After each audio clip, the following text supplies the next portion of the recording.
I have to go here. You must. You must go. All-Star You weekend must go there. in the WNBA. First, a shout out to Alicia Gray of the Atlanta Dream, winning both the Man. skills and the 3-point shootout in the same night. The only player to win it in the same night. And I'm Oh, pretty sure ain't I see nobody. somebody in the comments talking about Anthony didn't choke. Well, in that performance, in that particular performance, yes, he did. He could have did better. But I need Anthony Harris to let the vets do what they do. Okay. You mean he's doing like what he did the Western Conference Finals? Okay. No, he's right. He's 22 years old. That is an amazing feat, and he is leading them in scoring. But in this particular performance, this particular game, he didn't do well. I didn't say over all the expedition games. I said this particular game. Yeah. So shout out to that. Let me go to what happened Saturday. Okay. Team USA versus Team WNBA. You saw Team USA men's side get a scare from South Sudan. That was the appetizer to the main event. This was the main event.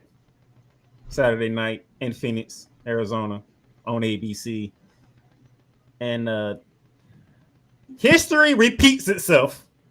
Literally. 3 years ago. Right down to the MVP of the game.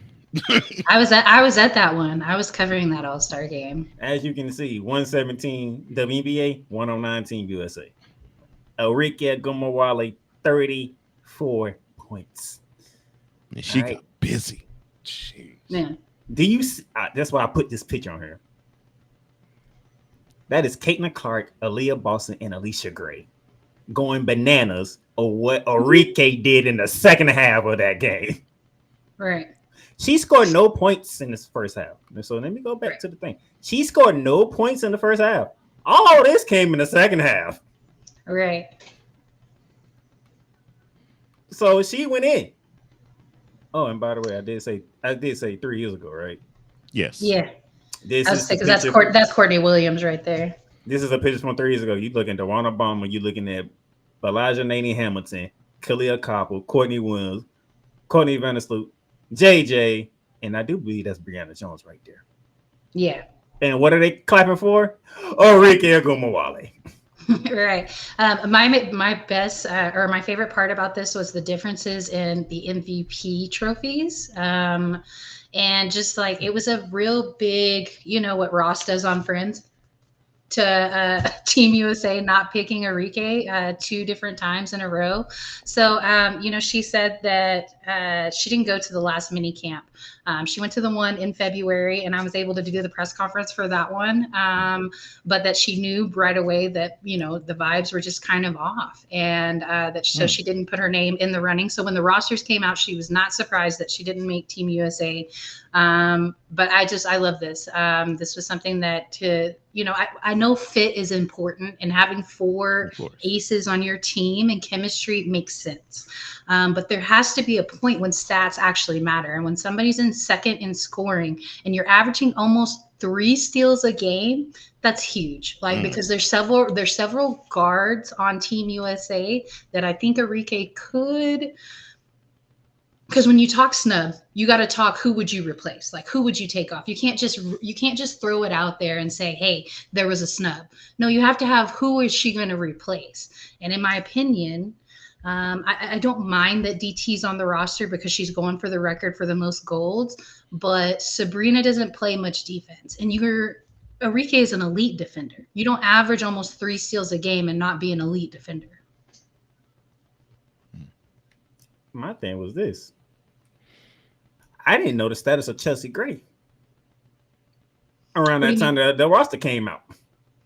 I don't mind them picking Chelsea Gray. Chelsea Gray was an integral part in that gold that we got last in Tokyo, and you're not necessarily going to see it from the stat line. She didn't have flashy stats that stood out, but it was her role with that team, and we see how important she is with Vegas too. And so, if we're talking fit, I get it, because if all else fails, because it's looking like BG is still looking a little injured, right? So if we're having to play small ball, which we might have to, you're going to have to fall back on fit. And Vegas knows how to play small ball because they haven't had a real center since Liz Cambage. So it doesn't bother me that they picked those 4 aces to be there. But if we're going to talk snub, I think Arike could be there in Sabrina's spot. That's the first person that came to my mind when they were making this whole argument about who was getting snubbed. Not that Sabrina hasn't had a great year. Sabrina has had a great year. Hey, my girl got her first Olympics, so I'm good. But I will say this: when 2028 gets here, okay, I'm talking straight to the people of USA basketball. All right. Matter of fact, give me this camera. Oh Lord. USA basketball. When 2028 gets here and we go to LA for the Olympics, Arike better be on the team. Caitlin Clark need to be on the team. Angel Reese need to be on the team. I'm letting go of this 4 year. I'm giving you 4 years. I don't think that would be a problem.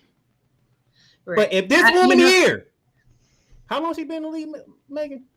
Is this 5 years? This is her 5th season, and so she's been an All-Star 4 out of 5. She's been an All-Star 2 times. She's been All-Star MVP. This time, I think last time when she won the MVP, it was like 26 points. This time she increased it to 34 points.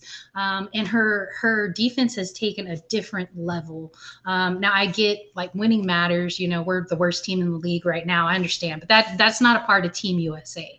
And I agree. Like they absolutely have to make some different decisions when it comes to their roster building, when it comes next go around, because I'm not even super impressed with our 3-on-3, to be perfectly honest. What they should have done is announce the 5-on-5 roster, and then you announce the 3-on-3 roster. And those ladies that you feel like you left out on the 5-on-5, you put them on the 3-on-3, because I think we're a little spoiled. The first time we went into the 3-on-3 competition, it was the inaugural competition for the Olympics, and we had Kelsey Plum on that team, Stephanie Dolson, Alicia Gray. Like that roster was stacked, and I don't know that I feel that way right now about the 3-on-3 that we have constructed. Look at these 2 pictures. This is from 2021 at the top, and this is from this past Saturday. Mm-hmm. Centering around the same player. So true. Twice. So the last 2 times we went to WNBA versus Team USA, and I'm gonna say it plainly, Arike Ogunbowale has bust Team USA's ass twice. But they did say that this is that exhibition game that is supposed to get them ready, get Team USA ready for the rest of the world. And so, I agree. There you go. Guess what? Hand it to them. Well, guess what? In 2021, who brought home gold? Team USA. Of course, right. But they played Japan, and Japan played us well in that finals. That I know. But before I continue on, shout out to the 2 rookies that I mentioned. Yeah. Oh yeah. Caitlin Clark with 10 assists, setting a rookie record in the All-Star game, and I don't care how y'all feel about injuries, but last time I checked, you're not supposed to get double-doubles in the All-Star game. You're not supposed to lead. When she has an actual off season to work on her shots. Say that again, man. Yeah, she has a real coach like that. That talent level is going to be crazy. And the same thing for Caitlin with a real off season to be able to work on her game. Man, I can't imagine what next season is going to be like. I'm just saying, Cole, you're not supposed to get double-doubles in All-Star games. You're not supposed to lead the league in rebounding in your rookie season. Well, Candace Parker. Close. Yeah. Candace Parker is different. Well, she's an anomaly. Yeah, exactly. So I'm just letting you know, like I'm gonna need USA basketball to get together for LA, because we the host country in 4 years. So I'm gonna need y'all to take all the politics out of this. Make sure we got the 12 best ready to defend the home country. Agree. I think we are.